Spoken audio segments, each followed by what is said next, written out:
Well, what's up again there, guys? Brian here, the 3 Topics Gamer, here to bring you another episode of my weekly Q&A show titled People's Questions, where I answer a series of questions that have been sent to me over the past week, and I think we have a much more energetic episode. A lot of gaming questions, a lot of real simple questions, and one very insulting question, which I will get into once I get there. But before I begin, if you haven't already, don't forget to give this video a thumbs up, and don't forget to press that subscribe button, and be sure to share this on all your social media outlets to help grow the channel. And jumping right into the first question, we come from Phantom Sidious, and you want to know, what are some of the weirdest bosses in Metal Gear series?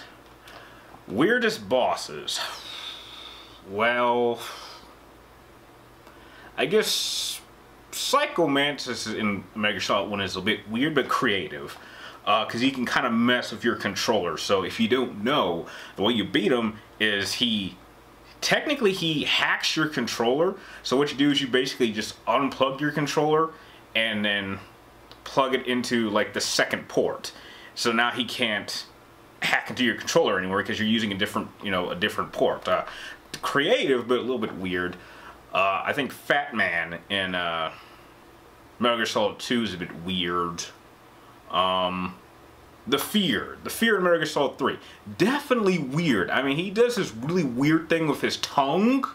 It's really creepy.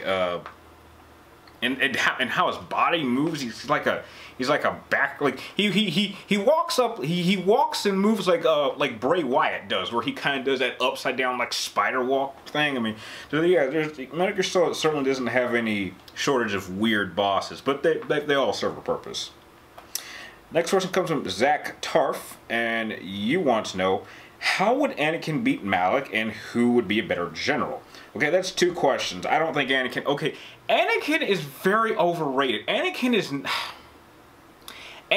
is not as good as a lot of people think he is. I mean, I don't know what this obsession is. He has the potential to be the most powerful Jedi of all time, but he never actually gets there. Vader would stomp Anakin. There is a number of Sith and a number of Jedi throughout history that would totally destroy Anakin, because he is much more, he doesn't balance himself between his force powers and his lightsaber skills. He is mainly a lightsaber combatant. He very rarely ever gets to use his force powers, and the only time that ever happens is if you get him really, really angry. But you can kill the guy before he gets to that point. And I think Malik would more than likely be able to pull it off, because it has been said, by like several sources, that if people like to compare Revan to Malik, and despite the fact that some say that Revan was technically the inferior lightsaber duelist, it was openly stated that Malik perhaps was the better duelist. And when you throw into effect that his variation of force powers is definitely much more extensive than Anakin's, and he's more willing to use them, he's much more... I compare Malik to an aggressive version of Count Dooku, but with a wider scale of powers. Someone like that would definitely be able to cause a lot of problems with Anakin. Now, who do I think is a better general? Maybe Anakin's a better general, but I don't know. Malik had no problem with wanting to lead his forces on the front line either. I mean, he did take part in the Jedi Civil War and basically helped turn the tide against the Sith before he was converted. So it'd be a really tough battle in terms of generalship. Next question comes from the Batman of Neo Gotham, and he wants to know, well, this is a weird one. What do I think of a medieval knife's reaction would be if he were to see a Civil War Union soldier? Okay, he might be okay, I think the first question he would be asking is, what the hell is he doing in, well, not sure if you could call the United States at that point, the Union States. What is he, okay, what's he doing during the Civil War when he should be somewhere in Britain? Like, he's a long way distance and time-wise from his own, from his home.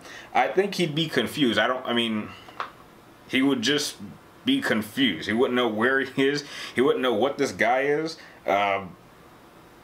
I don't know. And I could see the same thing happening in reverse. I mean, the Civil War Union soldier would look at him and be like, okay. It would just be a real awkward meeting. I mean, I guess the knight would just try to figure out where he was so he could get back to his country, and the Union soldier would be like, okay, I'm guessing this guy might be an actor. I mean, I don't know if they had plays that have people walking around in medieval armor knight. I don't know, but that seems like it's a possibility. But it would just be a weird encounter. I don't think they would fight or anything. It would just be weird. Next question comes from Revelations Turtle, and you wanted to know, which game has the worst story? Okay, this is the most insulting question I've seen in 6 months. But which game has the worst story, like Kingdom Hearts and Final Damnation 13, but you still like it? Okay, number one, it is fucking insulting to compare Final Damnation 13 to Kingdom Hearts. Kingdom Hearts is a phenomenal story. I never said any of these games have horrible stories. 1 and 2 and Chain of Memories, and they're all perfectly fine. It's just as the story goes on, it just gets confusing to the point where this story should not be as confusing as it is, especially when you're targeting it for children. That's my issue, but I've never thought that the story was awful. I didn't think the third one was awful. I just thought it was confusing and it was missing a whole middle section. I thought the ending was just too quick, but I didn't think it was awful. Final Damnation 13, now that is awful far more than the story. Everything about that thing is just an abomination and shouldn't exist. But I can't really think of games that have horrible stories that I like. The only things that fit that category are maybe puzzle games, like, I don't know, Tetris. Maybe that doesn't have a story, or, you know, maybe a pinball, you know, arcade game or something, but yeah, I can't, yeah, if you have an awful story, chances are I probably won't be even considering on touching it. Next question comes from Brady Burick, and you want to know, what are the best games of 2019 in my opinion? Well, that's kind of hard to pick because they haven't all come out yet. There's still a number of games I haven't played this year. Well, I mean, just a few that I can come out with. Resident Evil 5, that was a great game. Devil May Cry 5, sorry, not Resident Evil. Resident Evil 2 Remake, that was a great game. Devil May Cry 5, that was a great game. Control, that was an awesome game. I'm sure Death Stranding's going to be an awesome game. Call of Duty's going to be an awesome game. I think Need for Speed Heat's going to be an awesome game. Doom 2 is going to be an awesome game. There's a bunch of games. It's just too soon. So, yeah, I think 2019 has been a good year for gaming. Next question comes from Will Williams. You want to know, are there any games you like but most other people's dislike or even hate?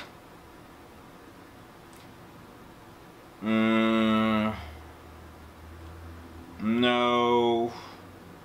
I can't think of anything that I like that most people hate. I can't think of any.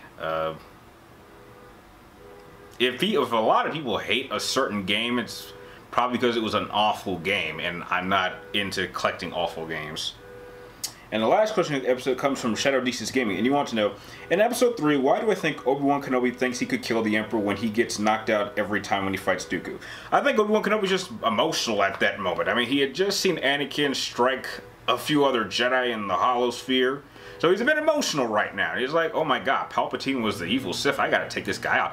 But then Yoda immediately says, you know what, you can't take the Emperor, you're not strong enough, and that's the end of it. And then he just gets convinced to go after Anakin, even though he doesn't want to kill Anakin, but he recognizes that, you know, between him and Yoda, it's probably best that he deals with Anakin and Yoda will deal with the Emperor, and that's that. So I think he's just emotional at that moment. I mean, can you blame him? I mean, he just walked through a temple of a bunch of dead Jedis and Padawans and Masters. I mean, you'd be pretty traumatized too, and you'd kind of be emotional. So that's what I think he was thinking at that moment. So that'll do it for this particular episode of People's Questions. I'd like to thank all of you that sent in your questions, whether I answered them in this video or I answered them in the comment section of the last video. And if you guys have any more questions you'd like me to answer, be sure to type them in the comments down below. But instead of making sure you get them into me Wednesday, we are going to have a short week before I start filming the next episode, because for those of you who did not join me on my first chat, or technically my first stream for Borderlands 3, which was quite an experience, this Monday I will be at Disneyland. So you can maybe ask a bunch of, I don't know, Disneyland related questions, or just gaming questions, or just any questions in general.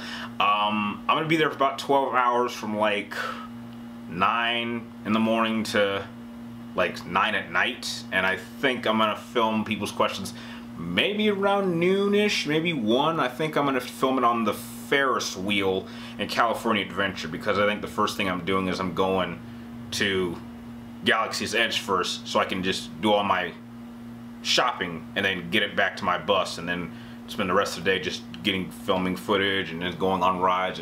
It's gonna be one crazy day. Sadly, I have no choice but to go myself, because I could not convince anyone to go to Disneyland with me. But just getting that out of the way. So those type of questions that, you know, just make sure you get them in for me instead of next Wednesday. Make sure you get them in to me Monday.